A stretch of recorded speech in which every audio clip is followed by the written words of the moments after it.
Felipe, eu queria te perguntar, assim, na última coletiva você tinha citado que você pensa o jogo para quando você sai perdendo, quando você tem jogadores expulsos, e hoje você teve um jogador expulso. Queria te perguntar o que você pensou com a entrada do Fabrício Bruno, e se já tinha visto alguma coisa semelhante na Europa, quando você jogava de tirar um homem de profundidade, botar um zagueiro.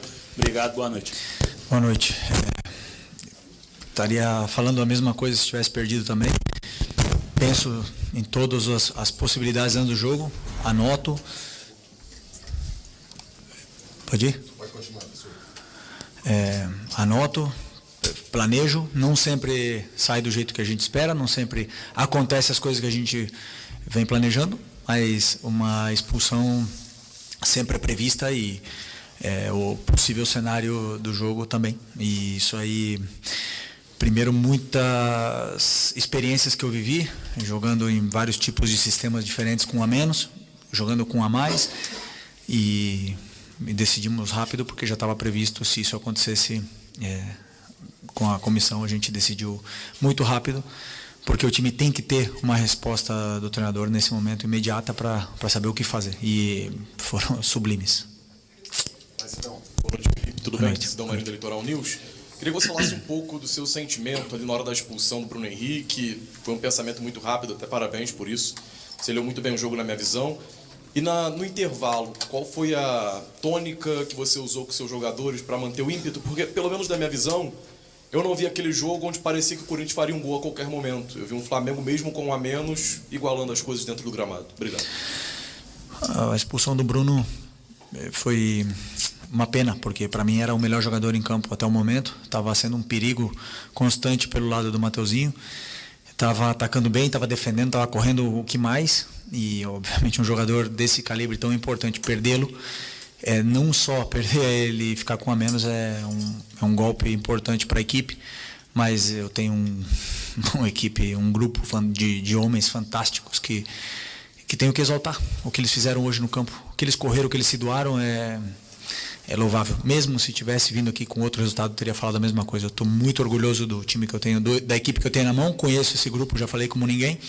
E sei perfeitamente a fome e a ambição que esse grupo tem de ser campeão e de ganhar. E eu sou, como eu falei também nas outras vezes, sou um privilegiado de poder liderar esse grupo. Felipe, Raíza Simplício aqui da Gol Brasil. Na hora que acontece a expulsão do Bruno Henrique, e até uma parte também do segundo tempo, muita gente esperava a entrada do Michael, né? Eu queria saber como é que está a situação física dele e por que ele tem tido menos minutos, assim, na minha visão, nos últimos... desde que ele voltou de lesão. Michael, um jogador importantíssimo para mim, um jogador determinante, tem gol, tem um contra um, tem drible, tem tudo o que um extremo deve ter. Adoro ele, joguei com ele, fui muito feliz do lado dele e teve uma lesão muito grave, muito grande, e ainda está recuperando o seu melhor momento de forma.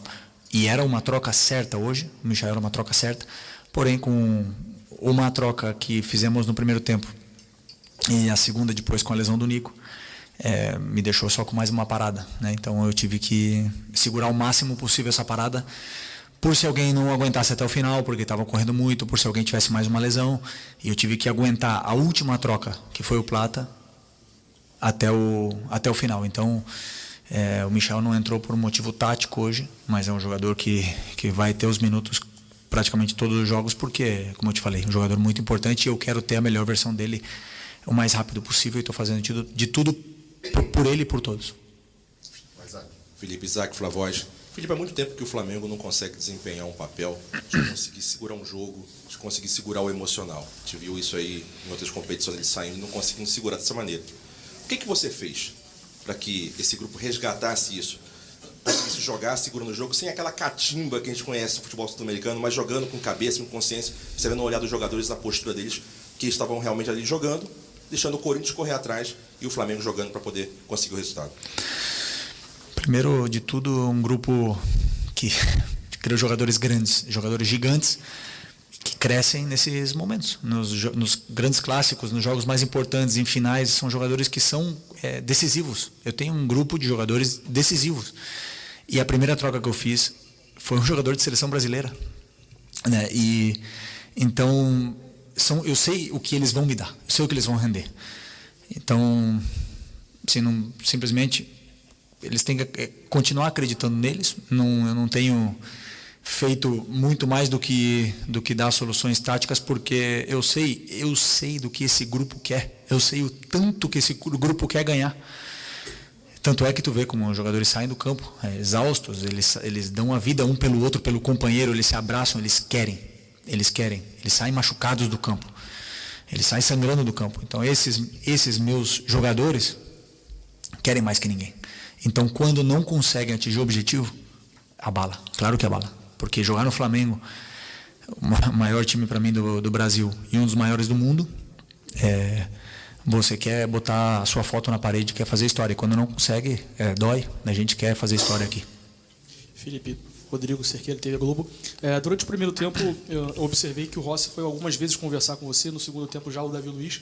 Como é que é essa relação também com os mais experientes? Porque você sempre foi muito falado por ser um técnico dentro de campo, ajudar taticamente, treinadores e companheiros. Como é que é essa relação também desses mais experientes que você está tendo agora, de te auxiliar de algum certo modo, conversar sobre características do jogo, talvez até mudanças, enfim? Então, eu, antes do jogo, estudo, faço uma leitura ofensiva, defensiva, todas as fases do jogo, e tomo as minhas decisões. Mas eu deixei bem claro para eles, né? Porque eu preciso não é da opinião, senão do que eles estão sentindo. Porque eu preciso dar para os jogadores as soluções segundo também a cabeça deles, do que eles querem, o que eles pensam, para a gente poder chegar num termo bom. E eu tenho conversado muito com o Davi tem me apoiado bastante nisso, me dando bastante feedback do que o grupo sente, muitas vezes, e não só ele, senão os capitães todos vêm me ajudando muito nesse papel, para depois a decisão ela é minha, a decisão de como a gente vai jogar, quem vai para o campo, quem é titular, quem é reserva, o sistema que a gente vai jogar, a estrutura, as mudanças táticas, os planos de jogo, tudo sou eu. Então a responsabilidade é minha, mas eu gosto de saber, por exemplo, o Rossi, que fale para mim o que eles estão sentindo, o que precisa naquele campo, porque muitas vezes o treinador não vê tudo, né? Então, por mais que a gente tenha uma comissão, uma equipe gigante, mas é bom saber a sensação do jogador. Felipe, boa noite. Boa noite.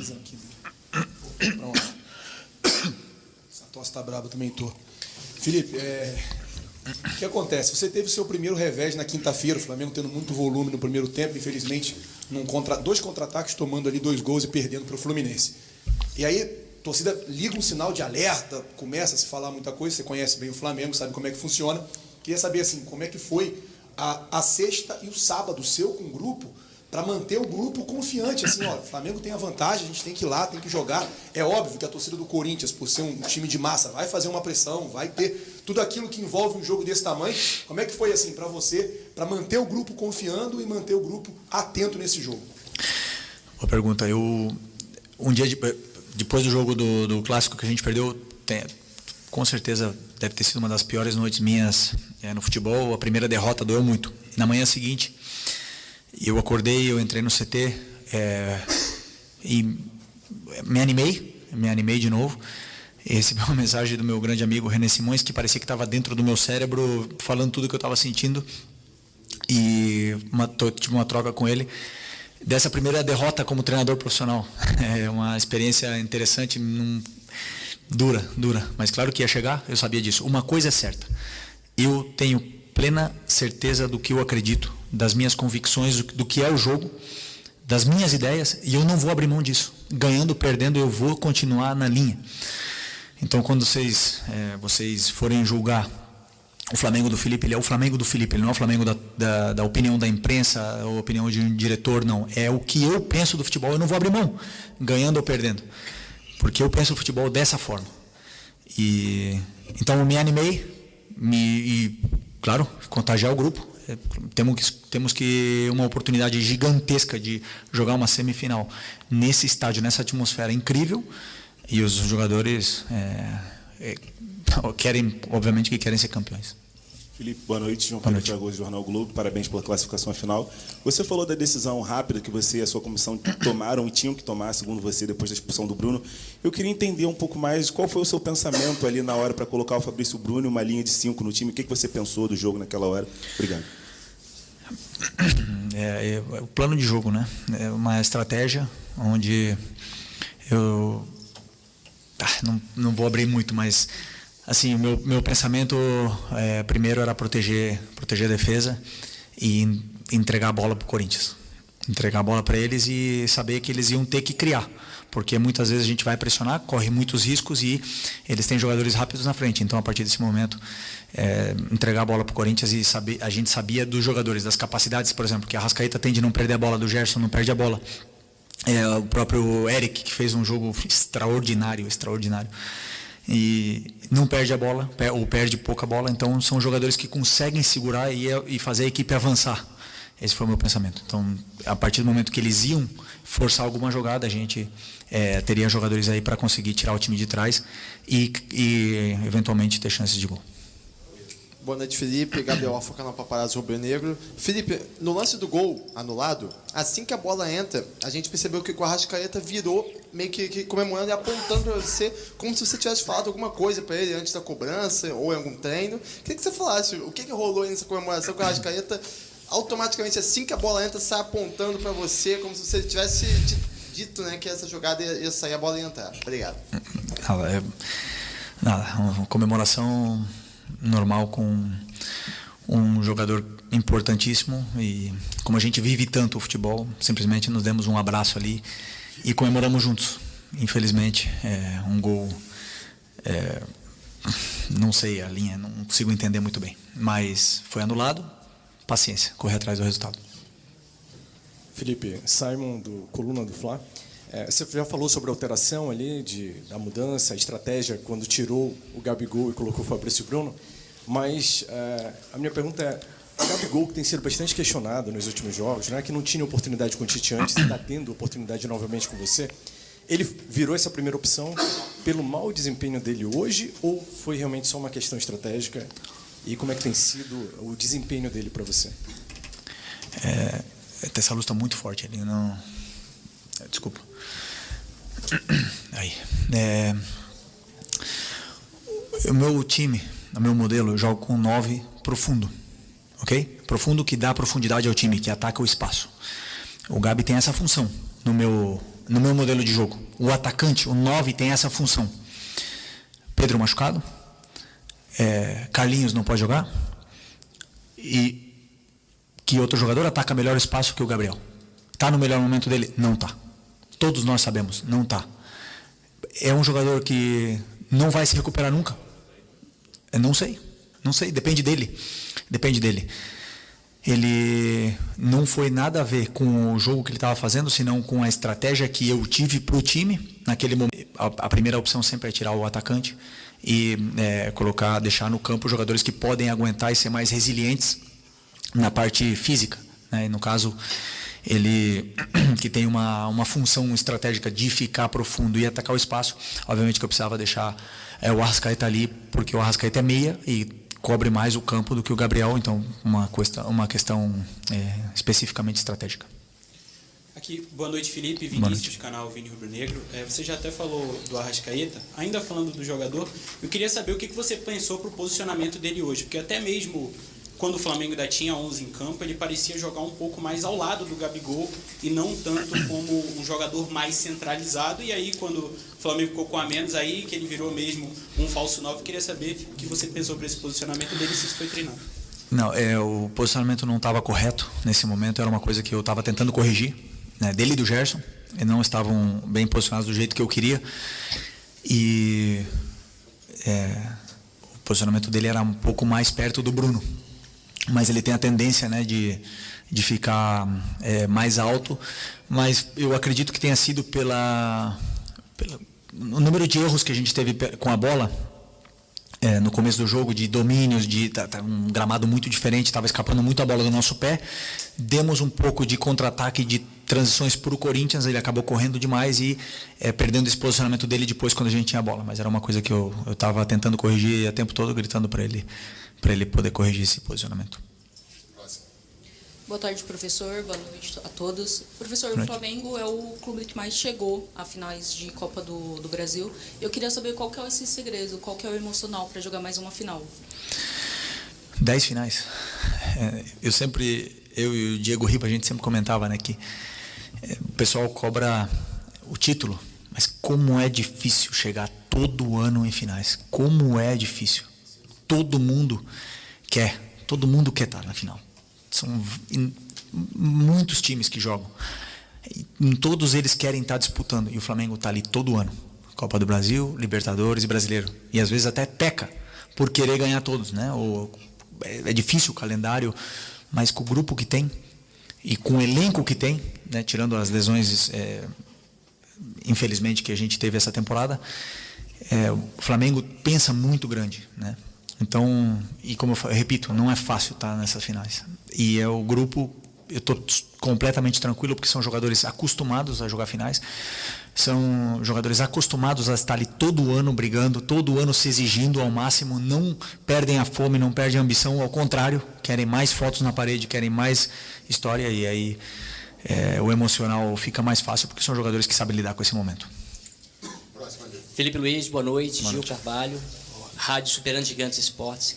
Eu gostaria de perguntar para você se o Bruno Henrique ele falou alguma coisa na expulsão, o que ele falou, como estava o sentimento dele naquele momento, porque, é claro, nós estávamos em transmissão e todos sentimos que não foi de propósito, foi um lance casual.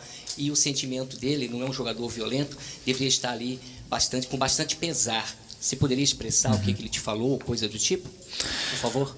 O Bruno é um cara muito emocional, assim, ele sente muito, né, as derrotas, ele sente muito esses tipos de acontecimentos.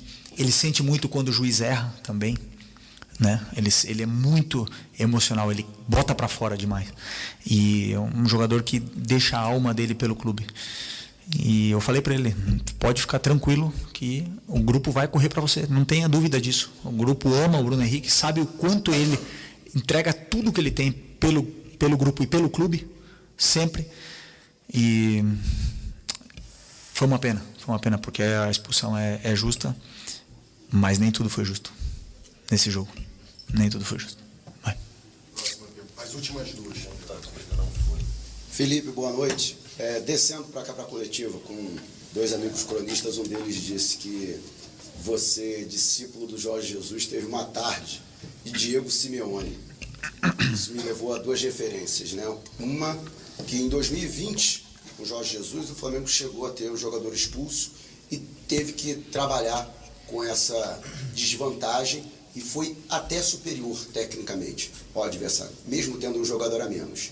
E o Simeone, que muitas vezes costuma sofrer, entre aspas, mas consegue ensinar o seu time a sofrer. Queria que você falasse a respeito dessas duas referências.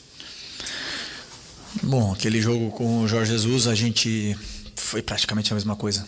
Contra o Independente Del Valle, temos a bola para eles, esperamos nosso momento de atacar e no Maracanã foi um show aquele jogo, né? Hoje era muito difícil, um jogo muito complicado, num estádio muito difícil de jogar, num gramado muito rápido, o adversário com todas as vantagens. Então, como eu falei antes na outra pergunta, tem muitas experiências jogando com a menos, tem muitas experiências jogando com 2 a menos e com jogadores a mais também. Então, acho que estou aqui agora falando com resultado positivo na minha frente, mas a decisão que a gente tomou foi firme, convicta. Como eu falei para vocês, eu tenho convicção do que eu faço. Nem sempre vai dar certo, nem sempre vai ser o caminho certo, mas o que eu falo, esses jogadores eles acreditam tanto, né, e querem tanto que acabam fazendo acontecer. Professor, última da coletiva aqui. Boa noite, Felipe. Ângelo Furtado, Time Web Sport. Felipe, aos 26 do segundo tempo, houve um toque de bola na mão do Garro, né? E aí o Daronco, ele foi e falou que o Gerson estava voltando de um impedimento. Queria saber qual foi a tua análise ali na beira do campo, se foi pênalti, se não foi. A sua análise foi ali. Eu não vi ainda, confesso que eu não vi ainda nenhum lance desses e não gosto de falar de arbitragem. Eu não vou falar do Daronco, adoro o Daronco, adoro ele. Mas só a única coisa que eu peço é que respeitem o Flamengo. Porque o que eu sinto, já sentia como jogador e como treinador, é que ou você é com o Flamengo, ou você é contra o Flamengo, todos os outros clubes, então é mais fácil sempre ir contra o Flamengo. Sempre é mais fácil ir contra o Flamengo. E se o VAR tem uma dúvida, é contra o Flamengo. E isso aí me incomoda bastante. Então a única coisa que eu peço aqui é que se respeite o clube. E que faça o que está na regra. Que façam o que é certo.